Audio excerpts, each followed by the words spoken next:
Welcome, everybody. Welcome to the No Name Music Cast. My name's Tim, and this is Joy.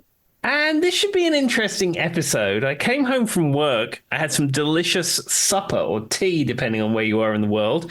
And then I was sitting at the computer, sharing some links, getting ready for the episode. And then I had some extreme tiredness come over me.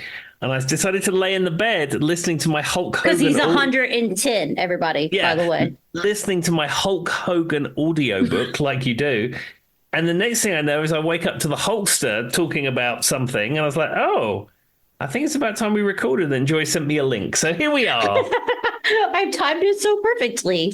To be fair, I did give Tim very specifics about when we should record. So it just all fell off brand. I will let Tim start, give you his music news, his opening segments, whatever he wants to do. And then I will lead into it.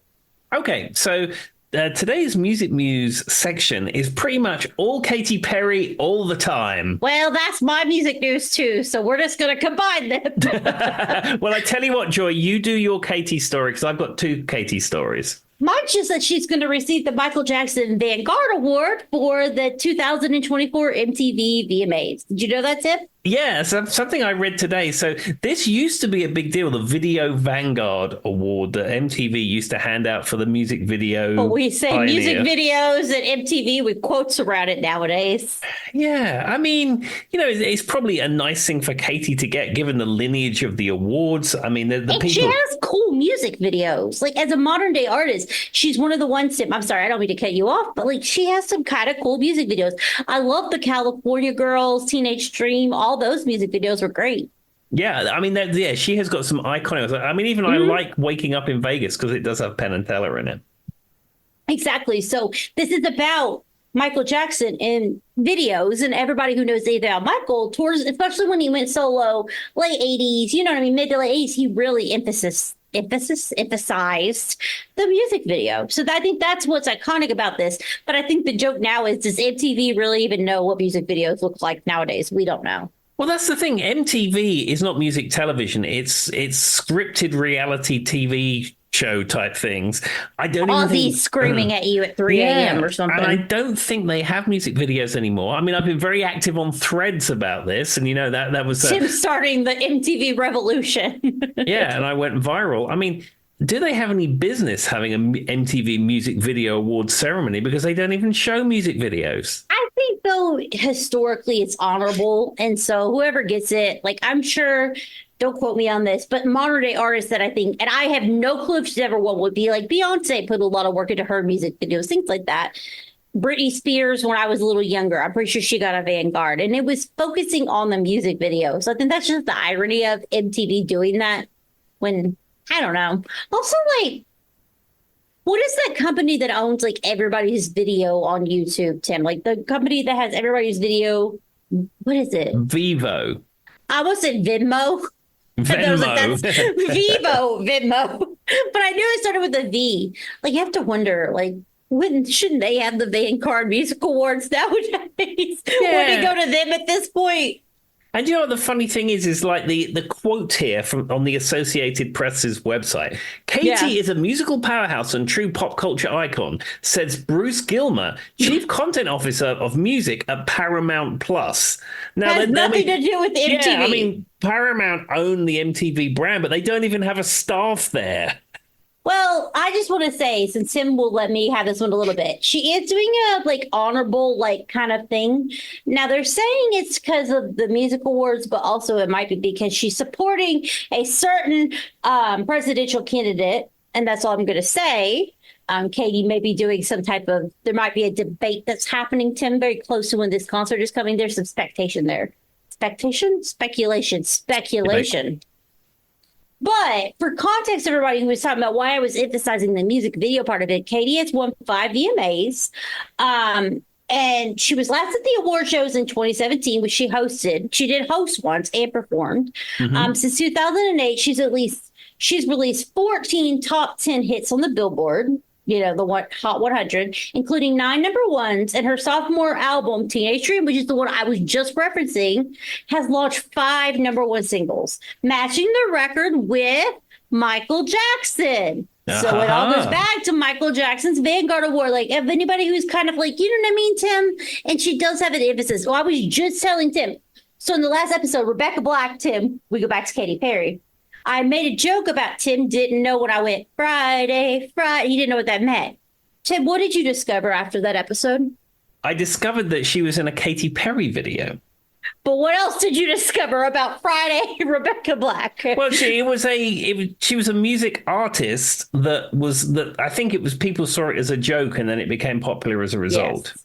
So basically, what it came down to was she was a young music artist who made it a song about a Friday, and I think she had maybe wrote like a little signal, like 30 seconds of it, and then this record company came in. They made a version of it that everybody else thought was hilarious and fun, and now everybody goes Friday. And sadly kind of makes a joke at Rebecca Black's expense. So in the music video, which is the reason I brought this up, which is about her getting the Vanguard, Tim, is I love the music video to Last Friday Night, which is a Katy Perry song. Blaine from Glee is the main character, the guy that you see that wakes her up. And then there's a reference to Kitty G, and Kitty G is playing on the rooftop. Do you know what I mean, Tim? And they're like having a Friday night party. Well, it's cute because Katie then at the point where it's either a PlayStation or like, we know when PlayStation started their Connect type thing, or it was a Nintendo Wii. I can't remember, but she's playing Just Dance. And when you look at her, it's Rebecca Black from the original Friday movie. And that was what Katie said was a nod to like some girl who was trying to make it in music visits, maybe got a little bit taken advantage of, but still had some, you know what I mean? It was still kind of cool. People liked it. It's kind of, you know what I mean? It was Katie's nod to her Friday song. Well, there we So go. there you go. That was a very full circle for the beginning of the episode, but you all get it now. There we are. Okay, well, I just have one other piece of Katy news because we are all Katy all the time this evening. So apparently, one of her music videos is being investigated for filming protected Spanish sand dunes. And apparently the label and the production company are sort of denying any wrongdoing. So it's the music video for Lifetimes. No clue. Yeah, it was the Balearic Islands, which is off of eastern Spain, which is where it was filmed. Okay. They're claiming that it's a sort of a protected area and they didn't have filming permits. The production company claim they do, and then the government are claiming they're not, and it's becoming a whole thing. Well, I'm sure regardless of what happens, Tim, they'll settle out of court and somebody will get some money. That's all I can get from that. You know what I mean? A production company and the government, somebody will get some money. But it is kind of weird. What makes these dunes, do you know why they're historic? Like, what's the thing around them? I don't know. I think they're probably protected under Spanish law or something like that. Apparently, the Ministry of Tourism said in no case would it be a crime for environmental infringement, as the act of filming is not prohibited on the island, but the videographer would have to obtain permission first. And they didn't apparently fill in the right forms or something like that. And Capitol Records are defending it, saying that they had given the green light. It's a whole thing. Well, I've only been to Spain once, and twice. I went to Madrid and Toledo, where they do the sword making. I almost said Tupelo, which is a place in Mississippi, not related, but work related in my brain. Anyway, so shout out to anybody in Tupelo, Mississippi. But if they take that as seriously as the way security guards in Greece take their McDonald's bathrooms, I mean, there's no coming in, Tim, because Spain takes that as seriously as. So when I went to Greece, did I ever tell you the story about the McDonald's bathroom, Tim? I don't think you did, no. So this really is an actual funny segue. I was making a joke about if Spain takes their like actual historic ruins as serious as Greece takes their McDonald's bathroom. So we were in downtown Athens in this major square, me and my mother, and we went into McDonald's and I don't care. It's not an American thing because Tim understands this. When you go to like another country, sometimes you want to see what their McDonald's looks like or whatever it is. It's the equivalent of what you understand. So we went in and we got like Greek McDonald's. So anyway, we were sitting there. There's about 5,000 people in Athens at any given time, Tim. It's very bustly, basically the version of, New York City. And so it was very busy McDonald's, and there was a bathroom downstairs, and you had to ask for the key. Then you had to go to the security guard for him to let you in. And there was a line, about 500,000 Well, apparently upstairs, I glanced up and saw another bathroom up the stairs. I guess that was only for handicapped people. Why would you put the handicapped bathroom all the way up the stairs? Nobody sees a red flag in this situation, but anyway. And I may have waited for the security guard to turn around and hand the key off to him, and I ran up the stairs to the bathroom on the top that was only for handicapped people without him looking. Well, they found me and they threatened to kick me out of the McDonald's. And it was a whole thing, and they said that it was only for handicapped people and that I should not have done that. So Joy was saying if Spain takes these rules about the ruins as seriously as Greece does about their McDonald's, I mean, it's all over for them, Tim. They're going to lose. Well, there we are. I mean, I've been to Spain and that may have once. just been a weird segue, so I can tell you guys my funny Greece story. Has literally nothing to do with Spain. Well, I've been to Spain once, went to Valencia once. It seemed a bit loose and free when I was there, but you know, who knows? Did I tell you about the glass explosion? No. So I'll make this very short, not near as long and drawn out. Me and my mother went to eat at this bakery type thing I don't know, I think it was like a lunch. Mm-hmm. Very like early lunch or whatever. And they had like glass inside. It was like an outdoor kind of cafe thing. Mm-hmm. And we went and we sat down and we ordered our sandwiches. And it was one of those places where if you guys have never been to Europe, it might be a little bit of a weird concept, but Tim will know what I'm talking about. You know, like they make food and it's out in this like little tray. You could only get that food for that day a lot in Europe. Do you know what I'm talking about? Those like cafes that do that, Tim? Yeah. It's one of those. So I had picked a sandwich and Mom had picked something else. It doesn't matter. And we're sitting there and there was a whole bar where they did like a coffee thing. And then they had that glass case. Well, they were putting glasses up on like the bar. And have you ever had that thing where when glass hits the heat, it explodes? Mm-hmm. So the glasses, or I guess glass got colder too quickly and explodes, whichever way it goes. They had been in that thing and it was an outdoor cafe. So it was really warm. We're talking 100 degrees. And then they take them out of the washing machine and be setting them up. And me and Mom are just sitting there and out of nowhere's beside us, an explosion goes off because one of the cups exploded, Tim. And it like hit all that glass, like that glass case, the glass. And like me and my mom were just sitting there, neither of us moved because glass is just going. Tim's like, this sounds like the most joy story I've ever heard, but it happened. And me and my mom just sit there standing, and they were like, don't move, don't move. And the people behind the counters were like, oh, we're gonna kill these stores. But we never moved, and neither of us got hit by glass. But we had to sit there while they cleaned it before we could get up and go anywhere. True story, Tim. I will have my mother on the podcast. She is my witness. That did happen in my presence. It's a completely a joy story. I mean, it's a Morrison family story. Mom brought some of the luck in there with her. But that's when, like, we were just like so flabbergasted because, like, what do you say? We didn't get hurt. You know what I mean, Tim? But a glass explosion went off beside us. Like I said, I was going to make that shorter and I made it longer. All right, let's go. And by let's go, I guess, do you have anything else, Tim, or is it to me now? No, it's over to you because it's your turn this week because you have the topic. And if you're wondering why I'm extra hyped, it's because I have a very weirdly specific topic and a very weirdly specific thing that leads into said topic. So, Tim, Timothy can see me. Nobody else can. I'm wearing this weirdly obscure T-shirt that says Breakout 1997 in search of Off the Beat Zone, right? Yep. So, Joy has decided she is going to fight fast fashion in the world and a lot of things that are affecting our world and only buy secondhand clothes. So I was out the Goodwill, which is a thrifting store near us, and I found this shirt. I had no idea what it was a reference to, and it says like Shein, which is a Shein, whatever you want to call them. It's like a fast fashion brand that you don't want to buy from regularly, so I wanted to buy it secondhand. And I was like, it kind of looks cool. I thought it was like a WWE thing or something. Turns out, Tim, this is from a film, and this is why it's very specific. Okay. Apparently, this is a film from 1997 that was a British television written by Michael Stewart. It first aired on April 22, and it is from 1997. And apparently, it was never put out to VHS. It was never like in theater or anything like that. It was only a BBC film. Okay. And it is now a cult classic that they are making dupes of. I don't know where they're making dupes of them, so I got it from a modern day brand. Have you ever seen this? Look anything familiar to you at all, Tim? No, as I said, I saw it before we started recording, and it's nothing that I'm familiar with at all. So the reason that leads us into this is I was like, what in the world? And me and Charlie went down rabbit holes trying to figure out what this was a reference to, but it's just some weird, obscure film that people got into from the BBC. It's basically what it comes down to.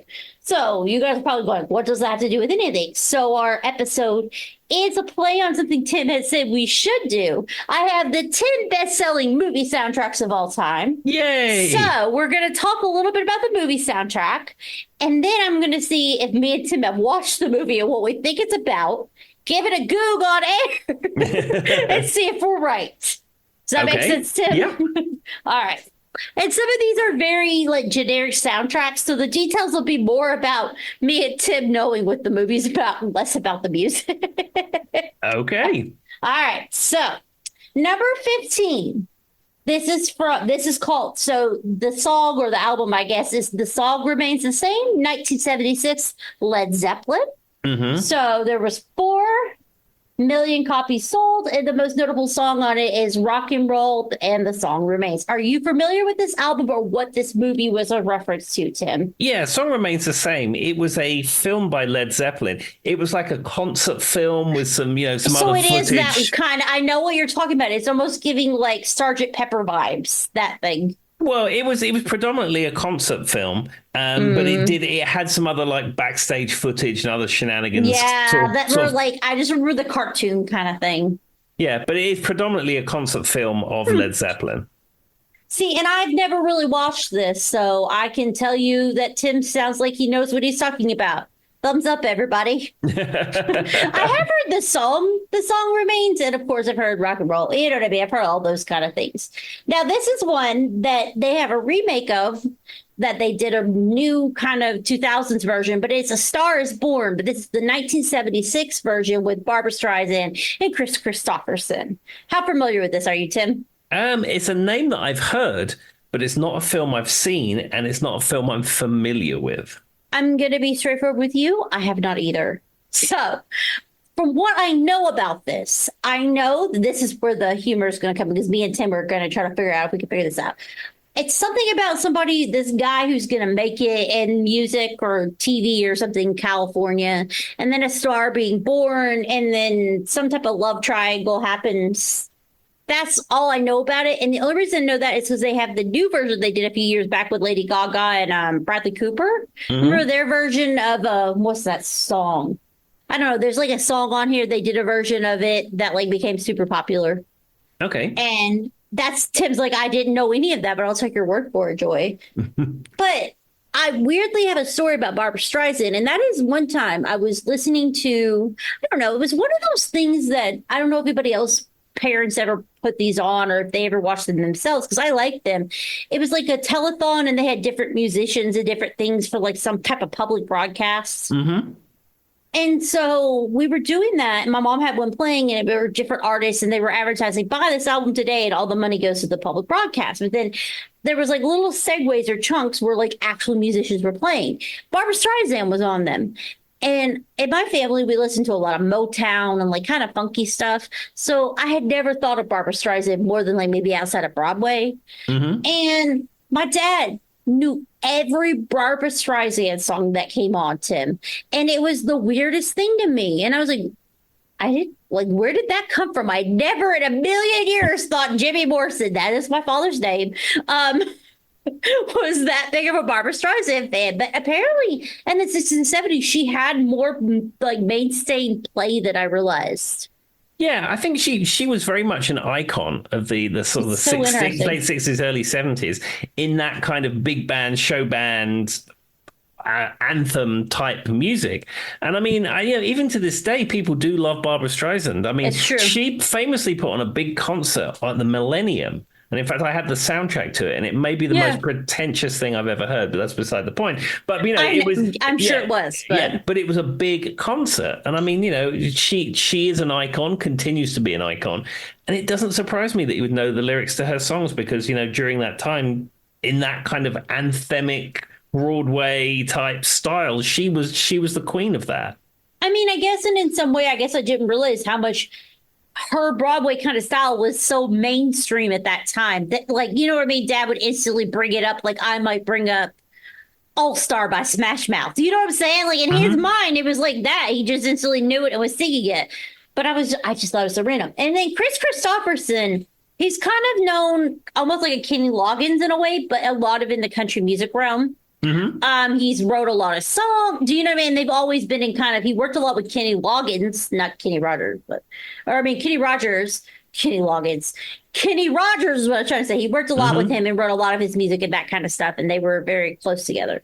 But I've never actually, I know all this iconic things about Christopherson, Barbra Streisand, but I've never watched it. No, I've never seen that as nothing. I don't think anything I'll ever see. So now that I've given some background on what I think it's about, Tim, what do you think? What would you possibly think A Star is Born, 1997, Barbra Streisand and Chris Christopherson is about? And this is what the episode is, because I know a little bit about this one, but not enough to be able to answer. I would go with you. It's some kind of love triangle and someone trying to make it, and then they get to the top and they get knocked down, and then at the end of the day they have a big concert and they get back up. I get knocked down and I get back up again, as said by our friends in Chumbawamba. All right, so I have this thing up that it rhymes with encyclopedia, Tim. I have that one up, but it says A Star is Born is a 1976 American musical romantic drama film directed by Frank Pearson, written by Pearson, We get some other names. It stars Barbra Streisand as an unknown singer and Chris Christopherson as an established rock and roll star who fell in love, only to find her career ascending while his goes into... so woman is making it, man isn't. Makes sense now. A Star is Born premiered at the Man Village Theater on December 18th, 1976, with a wide release from Warner Brothers the following day. A huge box office success, grossing $80 million on a $6 million budget in North America.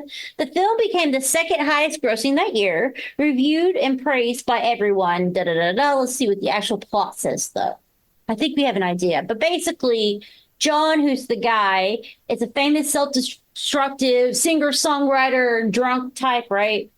And then he meets the girl, so on and so forth, and they go through and they move to LA together, and basically she succeeds while he doesn't, and there's turmoil. Does that make sense, Tim? So I think we weren't too far off. Yeah, we was, as they say here, in the ballpark of what's going on. Do we know anything about parks and like baseball? We don't, but we'll pretend like we do, Tim. I have no idea. Words and stuff. All right, back to the best. So that's enough about A Star is Born, but you guys get the idea. For those who don't know, it sold 4 million coppers. Where did that come from? 4 million copies, and the most notable song is Evergreen. Okay. All right. This is going to be one that Tim's going to laugh about, and I'm sorry, but it's true. The next one is High School Musical from 2006, featuring various artists. What do you know about High School Musical, Tim? Well, again, something I've never seen, but it's going to be, as the name suggests, it's going to be young people singing and dancing, and the calamities and thereof that they get up to, and the drama and the... You sound like a politician where you're working your way around the actual... there's probably some love relations in there, I'm sure. All of that, and people are going to fall out, and people are going to storm out, and people are going to come in, and then someone's going to leave, and then on the night of the show, the person's going to come back, and he's going to get the girl, and the girl's going to get the girl, and the guy's going to get the guy, and they're all going to be happy. All right, so Tim gave you guys what he thinks High School Musical is about. He included about every way it could break out. The only thing he didn't include is like a zombie apocalypse. But apparently High School Musical sold 4 million copies, and the number one song in this is Breaking Free. All right, so for those who don't know, I know what High School Musical is about. There's a girl, there's a guy. He does sports. She likes to sing. Inclement ensues, but in the end, they end up together. That's the movie, right, Tim? Yeah, I was not far off with that. You weren't, honestly. So for those who don't want more details and have not watched this movie, what's craziest thing about Tim is this came out in 2006, when It's 2024. Do you realize that, like, in my mind, this came out 3 years ago? Yeah, yeah. That was 4 years ago, maybe. Okay, well, I don't think either of us understand maths, but anyway. So, Well, as I've said many times before, the 1980s were 20 years ago. The 1990s were about 6 to 7 years ago. The year 2000 was 5 years ago. see, I'm a little bit different for me, Tim. It's like the 70s were like 30 years ago, and then it just kind of goes from there, you know? Yeah, yeah, yeah. Anyway, so High School Musical was an original Disney Channel movie, had the same name. It was recorded in 5 days. It was released on January 10th, 2006. It became the best-selling album of the year, and it sold more than 3.7 million copies and blah, blah, blah. And then it talks about 7 million worldwide. As of January 2016, the album has more than 5 million sold copies in the U.S., making it the best-selling TV show soundtrack. Well, it says TV soundtrack, not TV show. Since 1991, with Nielsen SoundScan started tracking music sales. Which I just learned in 1991 is when Nielsen SoundScan started tracking music scales, everybody. You guys learned that at sales. Same time I did. It's kind of interesting, though, Tim. I mean, I would have thought would you have thought 1991? No, absolutely not. The other thing is about you saying about physical sales. I mean, as you get into the early 2000s, that's probably where physical sales are starting to drop off. Yeah. And if a similar soundtrack was released now, it would sell nothing because, as you know, people going about vinyl resurgence and vinyl this and vinyl that. It is so niche and it's very small amount being sold. It's not like back then when you were selling thousands and thousands and thousands of physical product. So it's so interesting you say that because when I was in one of my honors choir, we did choreography in a whole set to High School Musical. Mm-hmm. It probably was like 2007, which means I would have been a junior in high school, which means it's the year before you graduate in America. So basically I had 1 year left. And so we did a whole set to it. It was a little bit behind me because I was a little bit older than, that demographic. Mm-hmm. But I remember when we were learning the choreography, someone physically having the CD, putting it in the CD player, pressing play to. And like you're saying, that was probably like right on the tail end of that. Because I actually remember somebody had the CD pressing play when we were practicing that whole setup and that piece for our swing choir. Absolutely. And that's something I do every single day almost is put a CD in a CD player and press play. But, I'm 80s He wakes retro. up at 3 a.m., everybody, and he pulls that little thing at the top to kind of get the feel from the sound. That's actually part of Tim's ritual, but he's embarrassed now that I told you guys. Well, my secrets are out there, Joy. What can I say? That's wherever your trash, your recycling bin went. Your secrets were just in there and they rode away. All right, that's a joke, everybody. If you didn't realize, I don't actually know what Tim does at 3 a.m., but I think it's probably just sleeping. It's sleeping, Joy. It's either I've got in from a gig that was super late, or I'm sleeping. That's pretty much what I'm doing. The at that lady time. smacking him in the face, maybe waking him up, scratching my legs. That's the only thing that comes up. So the next one is really funny, but I know Tim knows what this is because everybody does, but I want to know what he thinks this is about because there's no way, Tim, not even a little bit, you know what this actually is about. Okay. So it is Frozen, like the Disney cartoon musical from 2013 and from various artists is what it's labeled as. It sold 4 million copies and its most notable song is Let It Go, Let It Go. That one. All right, Tim, what do you know about Frozen? Okay, so let me tell you what I know about Frozen. Last time we went to Disney in Florida was maybe 6-7 years ago, something like that, maybe a bit less, I can't remember. And if you've ever been to any of the Disney parks, they are big on their parades. They love parades. Yes. A parade is an American tradition. Every small town in America has a parade. We have a fire prevention parade here in Christiansburg. We have a veterans parade. And we have Tim a Christmas is an parade. avid parade goer, everybody. Yeah, and I like getting involved in these parades. So anyway, Disney, which is supposed to be everything about American life that they try and represent there at Disney, they have a lot of parades. So we don't really attend the parades. You just sort of stand there and they close the road off and then a parade comes through.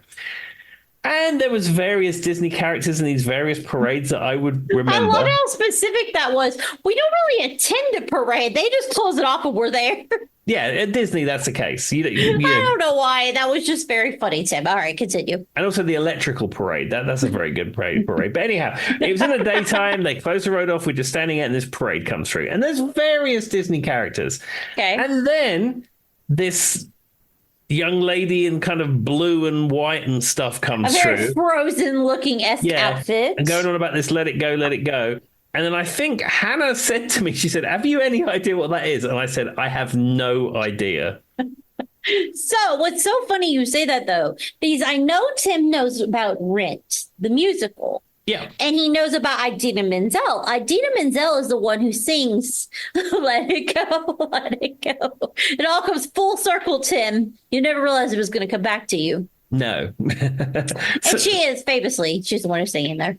Okay, but to answer your question, outside of seeing a Disney parade and being told it was Frozen, and subsequently after the fact finding out about this Let It Go song, I know absolutely nothing about Frozen. I would say it's some kind of story where someone gets frozen and then someone breaks them out, like a Prince Charming or something. Am I wrong? Sort of, but this one is notably known for letting the women do the work instead of some French. Sorry, guys, if you're French. So Prince Charming do all the work, Tim. Anyway, Okay. So Frozen is a 2013 American animated musical fantasy film produced by Walt Disney and then released by Walt Disney Pictures. It was inspired by Hans Christian Andersen's 1944 fairy tale, The Snow Queen. Okay. It was directed by Chris Buck and Jennifer Lee. And that just kind of gives you some background. So the film stars are what I was just telling Tim, and he might recognize some of these names, are the voices. So Kristen Bell, like Dax said, heard in Kristen Bell, is the one who does her speaking, but her singing is all Idina Menzel. Jonathan Groff, who's a famous Broadway person, you may have heard that. Josh Gad, he's known for, in the most modern day Beauty and the Beast, he did the one short fat guy. That's dang it. Why can't I think of his name? If you know, everybody. And then he's also in Frozen as Olaf the snowman. So there's just like a big cast behind this is what I'm getting at, everybody. So basically what happens is Princess Ella has magical powers of ice and snow queen. And after she accidentally injures her younger sister Anna with her magic, their parents bring them to a colony of trolls, literally. He heals Anna by taking away her memories of Elsa. The king and queen decide that until Elsa learns to control her powers, they will close the castle gates and isolate her forever. And then she goes on an adventure. She finds a talking snowman and then the guy, as Tim put it a minute ago. But she controls the story. He does not. Okay. I will say that sounds like the plot of a He-Man episode. It really does, because Charlie loves He-Man, Tim, and I know exactly what you're talking about. Even like the fake, like when I wake in the morning, the fake He-Man, like you don't talk about that GIF. Yeah. I really hope you know what I'm talking about. I didn't just like that didn't go over you. No, I got you. Like even that GIF is iconic in our house, and you're right. It sounds exactly like a He-Man. Yeah, because we like watching the original He-Man cartoon. You know, there's hundreds of episodes, and we've been watching it for ages. But you know, the person gets banished to a kingdom, and then in this thing, the Prince Charming comes in at the end, and she's in control, and it's a love story, and they live happily ever after. But it's almost the same as a He-Man episode where someone gets banished to a kingdom and then He-Man comes along. It's almost, I wonder whether they lifted the plot from like a 1987 He-Man episode. I don't know about this. This episode of the No Name Music Cast has went off the Richter scales, everybody. And for those who know, they know. And those who don't, who've never watched He-Man, are probably like, what? Anyway, so that's what happened. But what's nice is it's less about the guy she meets and more about her relationship with her sister and building that back and like everything. It's female empowerment. And if you don't like it, well, leave.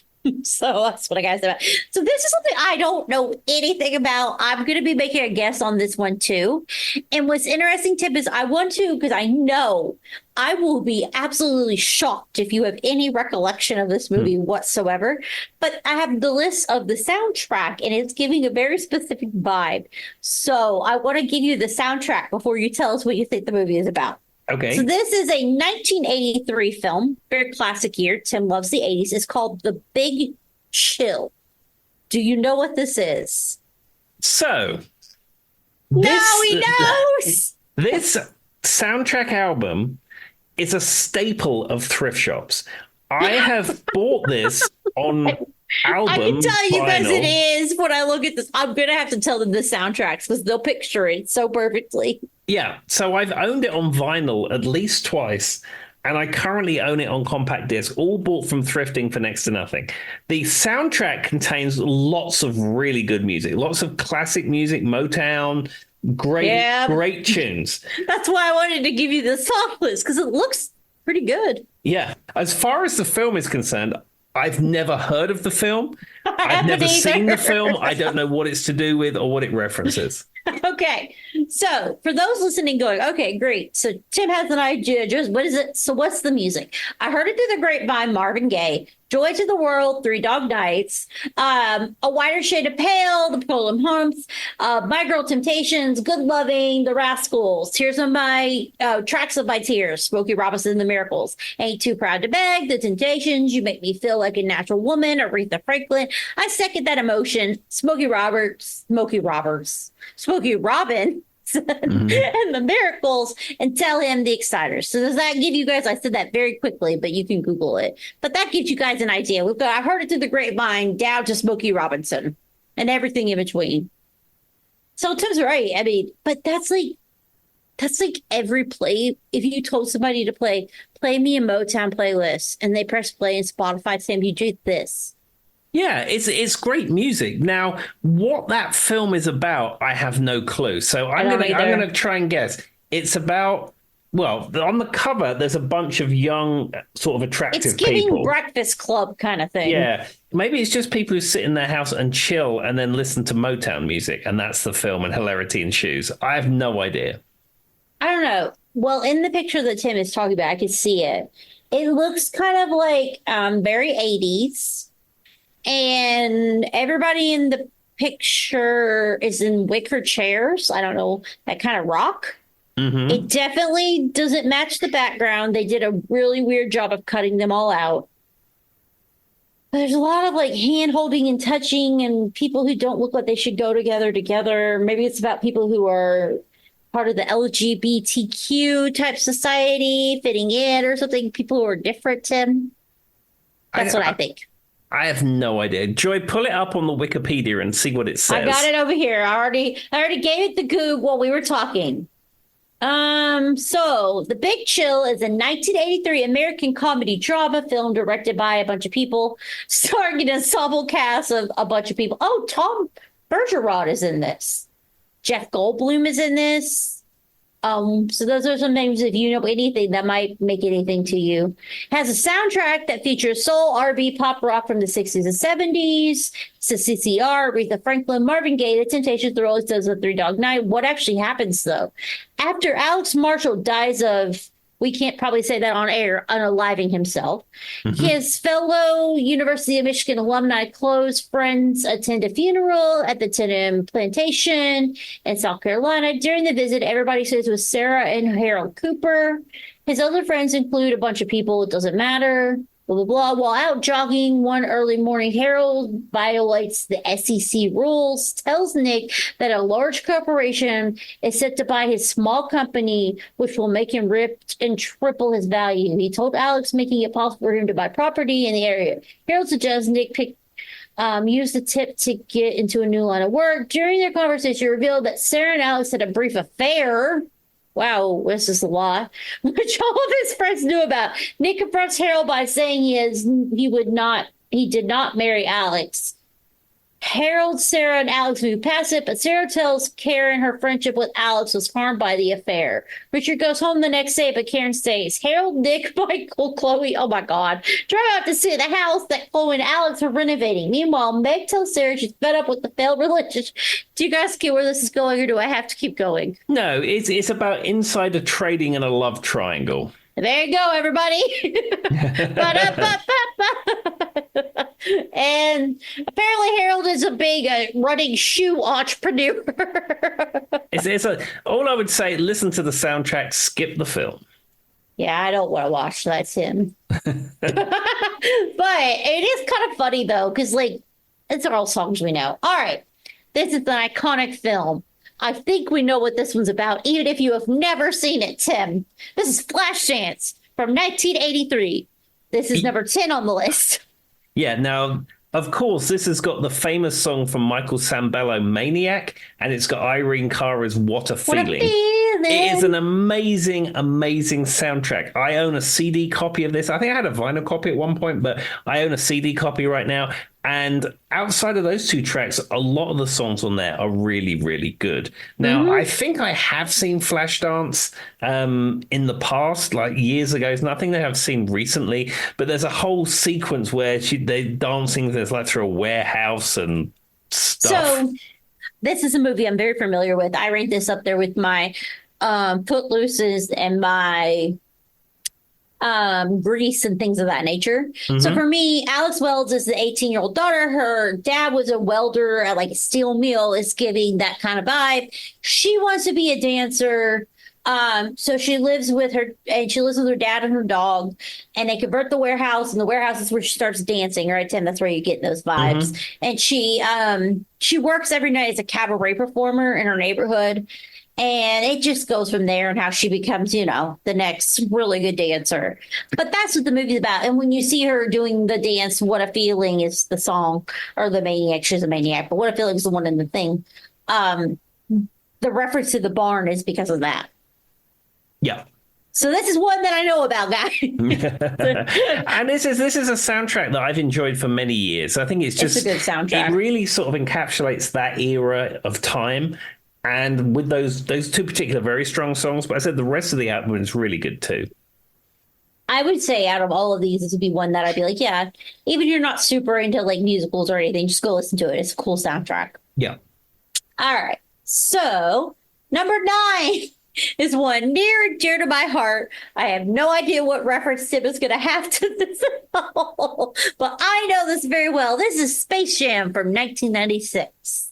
Okay, Space Jam, I believe, isn't that the song that's got I Believe I Can Fly? Is that the one? Yes, that's the most probably iconic song on the whole album. Okay, this is a film I've never seen. Is it half animation and half people? And it has Bugs Bunny in it, is that correct?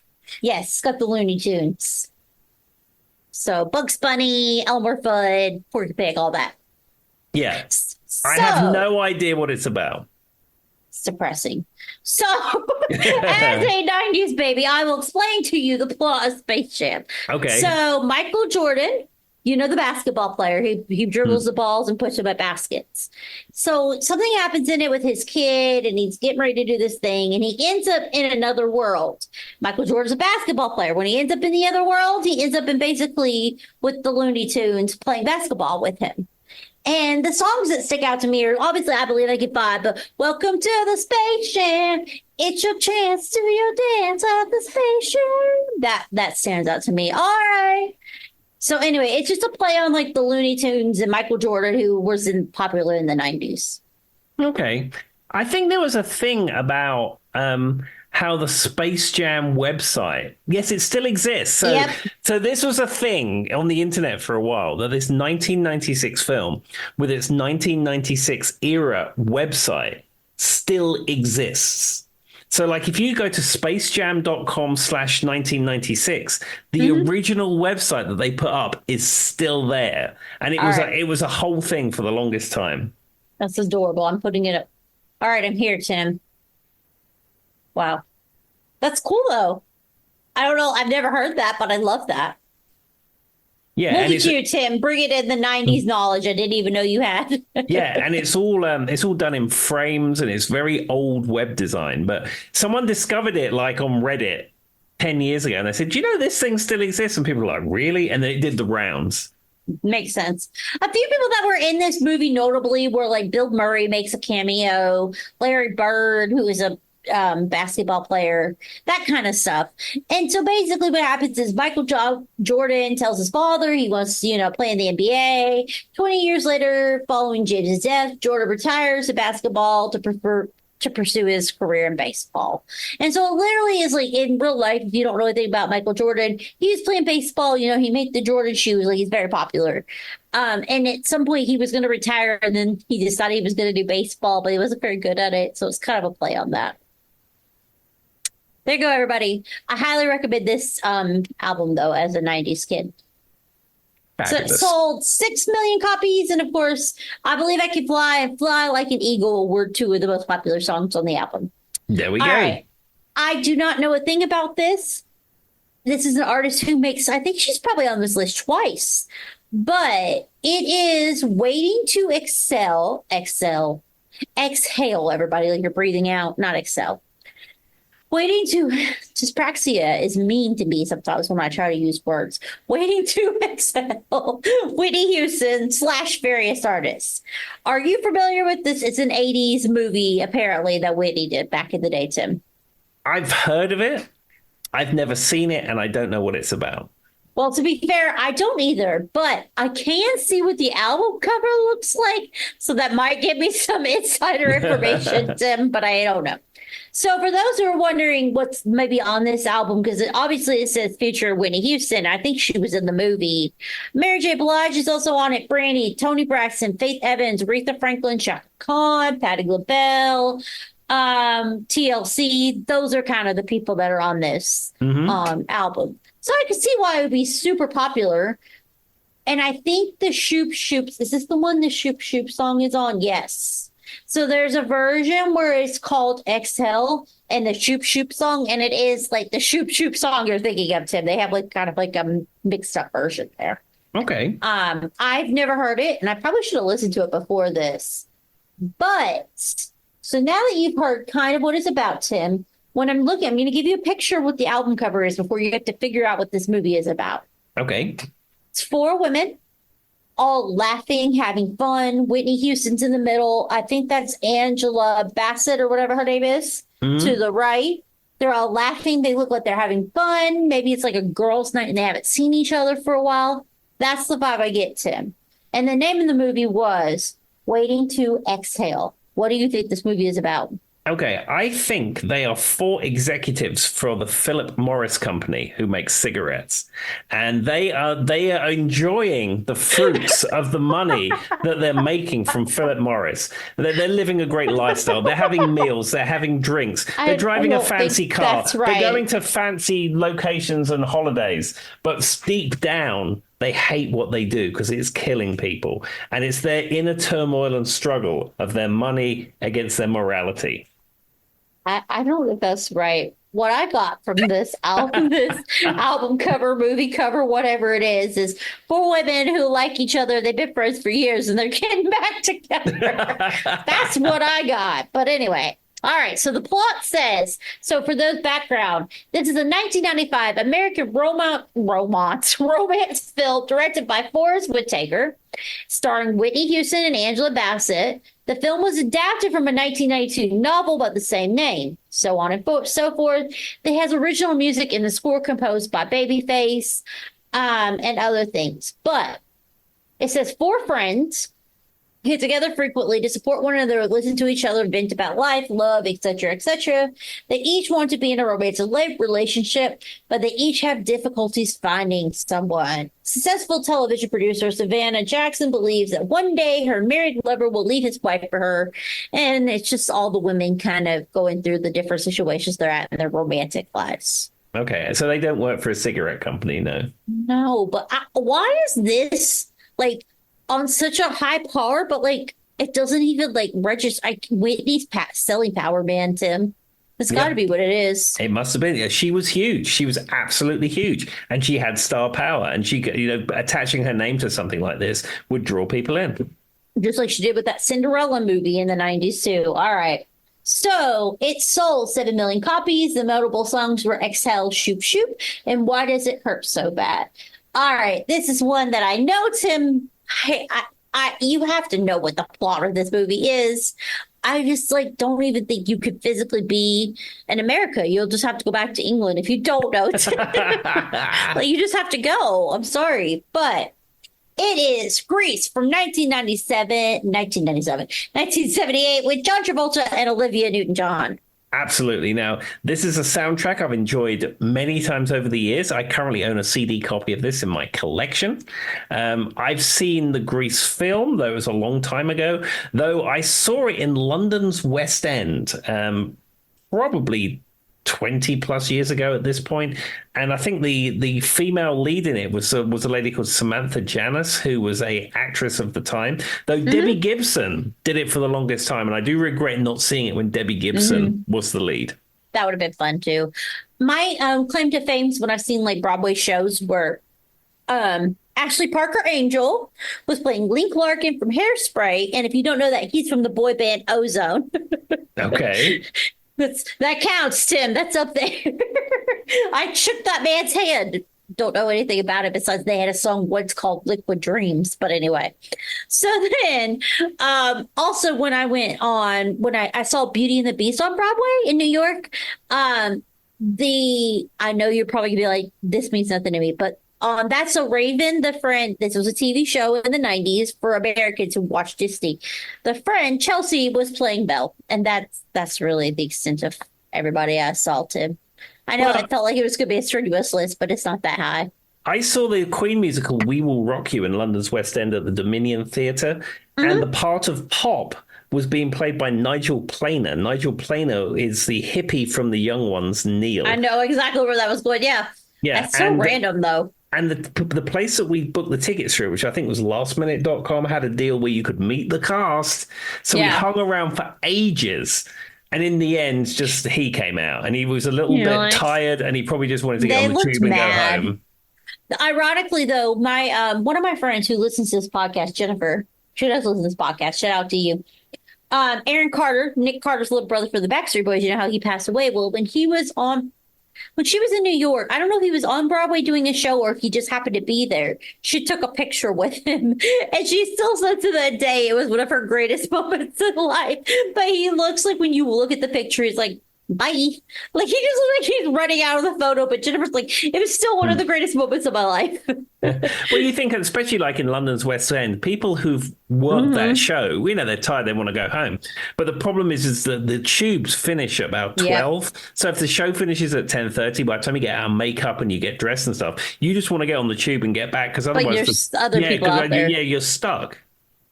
Well, I mean, and to be fair, that happened with us so speaking of my friend Jennifer, she's the one that I went and saw Simple Plan. Remember how after the show, when we kind of like pieced out right as the other band ended, we met the lead singer of Simple Plan out while he was getting food? He looked dazed because he was hoping to time it just right, Tim, to get out of there before everybody. And like, he looked at us like, please don't scream. Please don't scream. You know what I mean? And we didn't react. Like, I took a picture of her and we slipped away. But as soon as we got like 5 inches down the road, we heard screams behind us. But he tried so hard, Tim, to like, you know what I mean? Yeah. And it didn't work. He just wanted to go eat some tacos. He had a bag of tacos with him. Yeah, just wanted to relax. And I was like, I should get a picture too. And I'm like, no, I'll just take one of her. This means more for her. And I just have the memory. There we are. All right. So for those who don't know what Grease is about, it is a 1978 American musical romantic comedy film. It's been done 74 ways a Sunday, Broadway, live stage versions. I think everybody and their cousin knows about Grease. Yep. But for those who don't, you have Danny and Sandy. Sandy was an Australian foreign exchange student. She had been there for the summer. Turns out she's going to show up for the year. They fell in love over the summer, but, he's got his cool guy persona at school. He can't let them know that he really likes her. And then hilarity ensues until eventually they end up together. They go to the prom together. There's some drama. He ends up singing at a drive-through, so on and so forth. It's a whole thing. Was that I feel like that was a pretty good, what Grease is. As you would call it, a boil in the bag synopsis. Are we boiling rice? Is that what we're boiling? No, if you never heard that expression where something, because it used to be before microwave food was a thing, everything was boil in the bag potatoes, boil in the bag beef. I mean, I know what a boil in bag is, yeah, but I've never heard anyone say it so bluntly. If you say something that's very quick or something very compact, you say, that's a boil in the bag synopsis. Maybe that is a very old reference. I don't know. Oh, It's like me when I say like that person fell off the turnip truck. Do you know what that means, Tim? I mean, I understand what you say by that, but it's not a reference I've heard. So basically, someone fell off the turnip truck. They're not very smart. They're just born yesterday, that kind Gotcha. of thing. Gotcha. So, I mean, I think it's probably, you probably heard that at some point in time, but I used to hear people didn't fall off the turnip truck. But no, I've never, I mean, I understand the reference when you say it, but like, never really heard anybody say that. There we go. There you go. Learn something new, everybody. Learn something new, everybody. Learn something new every day. Anyway, so that's kind of the basics of it. If you've never watched it, I mean, it's a great musical. I don't know anybody who's never watched Grease. Don't watch the second one. It's horrible. That's my only advice. Yeah. And Grease sold 8 million copies, and the most notable songs are You're the One That I Want, and then Hopelessly Devoted to You, so on and so forth. Yeah. All right. Now, I will say this is something that I knew had a popular song on it, but I really haven't dived into the actual soundtrack. So it's kind of weird to me that it was on it, but this is number 6, and this is Titanic, 1997. James Horner and Celine Dion are the notable artists. 11 million copies sold, and of course, the most notable song is "My Heart Will Go On." Outside of that, Tim, though, I can't name one song on this soundtrack. No, I have this soundtrack. I have it digitally in my digital collection. I don't have a physical copy of it.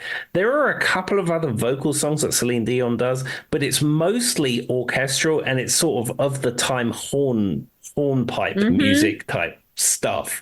I mean, it's nice enough to listen to. I mean, I've heard it recently and it's okay. But yeah, the big Celine Dion anthem is a song that absolutely everybody knows about the Titanic. The problem with the film Titanic, of course, spoiler, you know exactly what's going to happen at the end. I think the boat sinks, is what I heard. So I understand. I have actually seen the film Titanic. I saw it on Swedish TV, Swedish commercial TV with Very commercials specific. in it. And the film is already 3 hours long. Oh, so you imagine God. how long this thing is with commercial breaks. I got it from the Blockbuster. Yeah, it was 4-5 hours long. It's Oh. like, goodness me. Just let the boat sink already. So, and that's just so funny that you bring this up. Because, I mean, I know that song was super popular, but I mean, I didn't know people were out buying the whole soundtrack because it is orchestra based. Like, it's composed and conducted by James Horner, who is, I mean, it's an orchestra. It's like a full orchestra, guys. So, just so interesting to me that it made it this far up the list. But, I mean, if there's a lot of people in the world like Charlie, my husband loves My Heart Will Go On. He would love to hear like an orchestra with that kind of thing going. And so you got 4 million Charlies out there, they'll buy it. Yeah, and a lot of the other songs, much like other soundtracks, it builds on that theme. So the tune of that song is woven through a lot of those compositions on that album. Yep, that makes sense, though. You're right. And so I'll be very brief about this because I can't imagine there's too many people who don't know what the Titanic is. But it's about a sink. It was in 1912. There was a ship that was invented that was unsinkable. That's what it was known as. It was from New York to England. And basically, it ended up being sinkable. That's kind of what happened. But there was, a lot of people who passed away. They didn't have enough lifeboats, that kind of thing. So what happens? It hits an iceberg going from New York to England or England to New York. I don't know which way they were going, and then the ship sinks, and they made a whole movie about it. And there's a guy and a girl, and they fall in love. And one's rich, one's poor. One person would get the boat, one person wouldn't. They come together in the end, and then they get a raft that they both could have fit on. Nope, I don't care what he didn't have to die. Jack could have fit on that raft, Tim. Yeah, Jack and Rose, in fact. So really the film is the love story of Jack and Rose. Yeah. But you are right. In that final scene, they both could have fit on that plank. And in fact, there is a whole Mythbusters. Mythbusters episode about that. So they had the guy who directed the film provide them with the actual movie prop that was used. And they recreated the movie prop so they could do tests with it. And then they took it out to a swimming pool. And yes, so they had two people of similar weight and build, and they were both able to float on it. So that throws a wrench into it. And there was nobody throwing the locket into the ocean, even though Brittany made a reference to it. And her music video did not happen. And oops, I did it again. So that's kind of the story. I mean, it's just based off the original. And then if you've never Googled the Titanic, it's a piece of history. Go Google it. That's all I can say. And they had a sister ship called the Olympic that didn't sink. Fair enough. All right. So the next one is one that filmed very close to where me and Tim actually live. We've made comments about this movie. Tim probably knows where they're going. This is number 5. This is Dirty Dancing, 1987. Yep, I've had the time of my life. And then she's like, The Wind. I love this album. Of all the movies that are probably on this list, Tim, this is probably the number one album for me. I have it on vinyl. I have it on CD. I have it downloaded. I listen to 90% of the movie, 90% of the music on this album at any given time. I love the Ronettes. I love this sound. You know what I mean? Big Girls Don't Cry. That registers with me. Yeah, So for I have me, a this is a great album. Yeah, I have a CD copy of this that was thrifted. Yeah, the soundtrack has got, the 80s era hits that you're familiar with, but also it has some absolutely fantastic classic sort of 60s songs on there too. It does. This is like one of the ones that I think, if anything, like You Don't Owe Me, trying to think, Be My Baby, the Ronettes, yes, Mary Clarendon, Hungry Eyes, Eric Cartman. I mean, and Love is Strange, Mickey and Sylvia. One of those albums that, like, for me, this is iconic, Tim. I could go, I probably listen to one of these songs at least once every 2 days. The number one song, though, is probably Stay by Maurice Williams and the Zodiacs. That has that soul, that sound. If I had to pick one song off this album, that would be it. Yeah, I actually like that. I had the time of my life. I think that's a fantastic song. It is a fantastic song. I mean, you can't go wrong with any of these. And if you're into the movie, which the movie has the one thing you realize as an adult or as you grow up, the movie has a horrible plot, Tim. Have you watched Dirty Dancing? A long time ago, I saw it, but Okay. I haven't seen it recently. So basically, what it comes down to is there's a family who's going on a summer vacation. Baby is what everybody calls this girl, right? They call her Baby, but it's like the summer between her junior and senior years. So in America, that's like the year before you graduate, like right before you turn 18. She's having one of those like iconic. She wants to join the Peace Corps. Like she just like has all these thoughts and feelings, and she's a woman in the 60s, and you're not allowed to have those, right? And they go to stay at like one of these kind of like I guess like 1960s, they had a lot of like these vacation places you could go and everybody would stay in, and it was all family fun, no partying, no drinking, no real fun. So anyway, that's where they were going. They're going to go stay. So that was filmed. What is the place called, Tim? Mountain Lake. Mountain Lake, which is like, I don't know, 40 minutes to an hour for me and Tim. And that's kind of their claim to fame to this day. I almost said Smith Mountain Lake, but it's just Mountain Lake. And so and basically she goes there, she falls in love with one of the dancers who works there, and it's not acceptable, but she behind the scenes is helping them get their dance things they need to get. And then at the end, it all comes together and they fall in love. The thing about it is, though, Tim, as an adult now, Baby was like 17 going on 18. That man that Patrick Swayze was playing was probably in his 30s to his 40s. He had no right preying on the 17 to 18-year-old.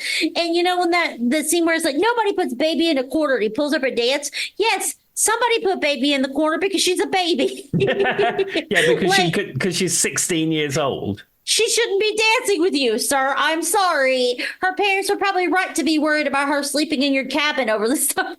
Like, do you know what I'm saying, Tim? Becoming an adult is realizing that whole plot is so messed up. But it has a great soundtrack.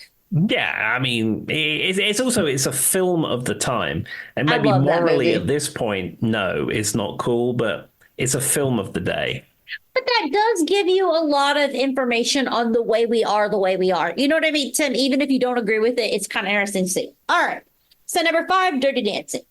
We've already talked about it. It sold 11 million copies. Number 4 is a movie that I'm going to get hate for, but I know this movie, but I don't care for it as much as people historically care for it. They put it on a pedestal, Tim. This is Forrest Gump. How familiar with Forrest Gump are you, Tim? I've seen Forrest Gump. I've seen it a number of times. The soundtrack is pretty good. I really don't have any desire to ever see it again. I mean, it's got some iconic scenes in it. And there's a bit where he's running up the side of a mountain. And that's actually filmed at Grandfather Mountain, which is somewhere which I've been reasonably recently. And actually it's called Forrest Gump Curve, or now it's called. And in the United States, we even have Bubba Gump shrimp restaurants named after the film. I don't know. It's not the kind of film I'll probably want to see again. So, Forrest Gump is one of those movies that I feel like is a cult classic. It's put on a high pedestal. I've seen it, a handful of times. You grow up in the South and from America, you're going to see Forrest Gump. That's just the way it is. But it's about a young guy, he's sitting in a Savannah, Georgia bus stop. He's talking and telling his life stories. That's kind of the judge's thing about it. He goes back into the 50s. He's from Alabama. He had leg braces because he had a curved spine. He was unable to walk. He lives with his mother. He, had people making fun of all the time, that kind of thing. He was bullied, and then it goes through his history and how he becomes stronger and better. He ends up in the military. He loses the girl. He gets the girl back. Yada yada yada. Him and Bubba Gump, they finally get on their boat and go sell their shirt. Yeah. Yeah, that's the summary of Forrest Gump, everybody. But I'm with Tim in the sense that it doesn't. I don't know. I just don't find it as high as society puts Forrest Gump. I don't know what it is for me. It doesn't do it for me. Yeah, I'd rather watch Flash Gordon myself. Savior of the universe. Absolutely, yeah. I can't hear it without thinking that. But anyway, so that was number 4. It has sold 12 million copies. And the 2 most notable songs, I feel like were notable outside of this, so it makes sense. Hound Dog, of course, Elvis, and Aretha Franklin's Respect. Yeah, and I own a CD copy of this, which was thrifted, and it's what they call a Fat Boy case, which is when you used to have 2 CD sets. It wasn't the slimline thing with a super complicated arrangement. I know what you're talking about. Yeah, it was just almost like 2 CD dual cases butted together with a plastic spacer in the middle, and it's called a Fat Boy. And I have a Fat Boy copy of the Forrest Gump soundtrack. I do not have a Fat Boy copy of it, but I know exactly what you're talking about. Now, I'm going to be embarrassed to admit this because, Tim, I'm hoping you have a better understanding of this. I have watched this. I've heard this soundtrack. I'm familiar with this, but I really don't have a great concept of what the movie is actually about. This is Purple Rain, 1984 Prince. So this is an album I've Yes. listened to hundreds of times. Back when I had CDs years ago before I sold them all, I had a CD copy of this. I currently own a CD copy of Purple Rain. This has appeared on the 1001 Albums Challenge recently, in fact, which I'm doing with our listener, Megan. And I've never, ever, ever seen the film. Okay, well, I've seen it. I still don't know what it's about. Anyway, so Purple Rain is a 1984. I knew this was going to be a good episode today. It is a 1984 American romantic rock music drama film scored by starring Prince. It was his acting debut, so on and so forth. Basically, the kid is a talented but troubled frontman for a Minneapolis-based band called The Revolution. To escape his difficult home life, where he's verbally and physically abused by his parents, he spends his days rehearsing, playing The Revolution. A flashy Morris Day and his group called The Time, and Den Dickerson and his group called The Moderns hold the nightclub's 3-house band slots. Okay, so I'm guessing they want one of the band slots. Right. Morris aware of the Revolution guitars, Wendy and keyboard, and it goes from there on how they become one of the band slots. It basically sounds autobiographical. I'm assuming some of that happened to Prince. I can tell you right now, I 100%, especially the part about his parents, that's what I thought too, Tim. Yeah. So, it very interesting. I guess the budget was $7.2 million, and it made $70.3 million. There we go. And on paper, it never made a penny. So there you go, everybody. And me and Tim have listened to the album 1,000 times. I literally have a Purple Rain t-shirt. Tim has seen me wear it. Yeah. But I don't know that I've ever seen the movie. I just know the music, and that's enough for me. Yeah, and I've played the song Purple Rain probably at this point more than I've played Sweet Child of Mine. I say that like t-shirts make any difference because the whole start of this episode was how I bought this t-shirt at Goodwill and didn't know what it was about. I thought it was going to be like WWE for some reason or something. When I got home, we Googled it. It was hard to find too. It was a movie that came out. It played 7 times on the BBC, and that was it. There we go. There you go, guys. So, for those who aren't familiar with Purple Rain, the most notable songs are When Doves Cry and Let's Go Crazy, which is my personal favorite Prince song of all time. Mm-hmm. And it sold 13 million copies. All right. Number two is one we won't talk too much about because we had a whole episode on this album. Tim probably already knows what it is. This is Saturday Night Fever from 1997, The Bee Gees. Yes, Saturday Night Fever, which was the greatest selling album in the world before Michael Jackson's Thriller came out. It's a disco classic. It's an album where the Bee Gees really found their footing in music when they became super popular. I mean, we went through this whole album, but I mean, it is such a classic. I highly recommend you listen to it because it is so good. And for those who don't know anything about the movie, I will say it did not age well. Take that with the greatest salt. I'm just giving you a warning there. But it's basically about a guy who's trying to make it and he wants to be a dancer. That's really all you need to know. And it ensues from there. I mean, obviously, the Bee Gees are fantastic. John Travolta is fantastic. If you've never seen Saturday Night Fever, just go watch it. If you don't even want to see it, at least listen to the album. Yes, Album's absolutely. really good. It sold 15 million copies, and the most notable songs that you will know from the Bee Gees are Staying Alive and How Deep Is Your Love. Yeah, and if you want an in-depth rundown, go back a few episodes in your podcast feed, and we talk about the album at length. Exactly. All right, so we are going to go to the number one slot. This is somebody who I said makes a second appearance on this. If you're very familiar with this, it will not surprise you. Famous person. This is The Bodyguard, Whitney Houston. Yes. So again, I own a copy of this on CD that was thrifted. And famously, it has Whitney's cover of I Will Always Love You, which is a Dolly Parton song. Correct.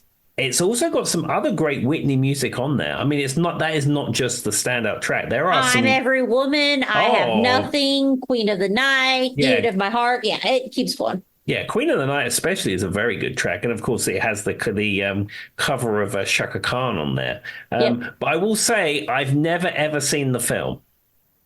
I've seen it, but it's been so long that like I wouldn't, you know what I mean, Tim? I don't recognize it. Like I know what it is. And from what I understand is it was originally written in the 70s and then it was rewritten and they wanted Whitney to do it. But it's her and it's Kevin Costner and it's definitely a romance, everybody. I'm giving it to Google right now because it's been a long time since I've seen it.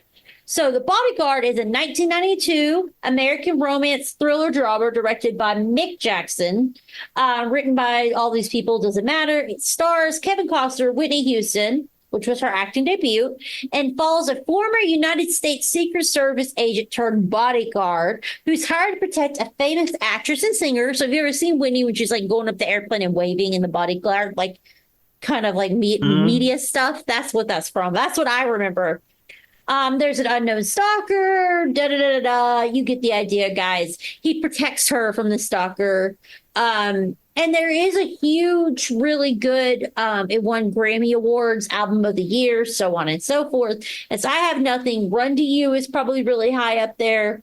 I'm trying to think of anything else, but you guys get the idea. Those are the two that stand out to me that were big sellers on the album. Mm-hmm. Now, Mick Jackson, I was like, I know that name, and I couldn't figure out why I knew that name, and not because he's like a Jackson, guys. He's not a Jackson. But what's interesting is he's done a few other kind of like movie things, but the thing I know him from has to be The Bodyguard. Like this man directed like 3 other different things, Tim, but he probably made so much money off The Bodyguard, he never had to work again. There we go. Well, that's the way to do it. He's probably like Izzy Stradlin. He's living in an RV somewhere, traveling around the country. I mean, yeah, because I was like, that name sounds super familiar. Like, let me look into it. And then I'm like, I don't really know anything from him, but I guess he made so much money that I know who he is. There you go, guys. So me and Tim really didn't have any great hot takes on what movies are about, but I get the persona. We still don't know what movies are about. No, I mean, I really like film soundtracks. I really do. I own a lot of film soundtracks, mostly for films I've never, ever seen. There's something about the way that it comes together thematically with all those songs. But I don't know. films are not for me. There's very few films I really like. It's an art form which I don't particularly enjoy, but many people do. If you love films, enjoy them. But for me, it's not art that I particularly enjoy. And that's basically how I feel. And I will say the movies that I tend to really enjoy are music related. The film trout, there's two, like, I mean, everybody knows the Guardians of the Galaxy movies have great soundtracks. We've talked about that. But the movie soundtrack that if you're not familiar with that I recommend is Remember the Titans. It has like Spill the Wine. It has a lot of 60s kind of Motown, different pieces and things of that nature. But Remember the Titans stands out there for me as one of my favorites. Like of all time, if I had to put one music soundtrack out there, that'd be the one.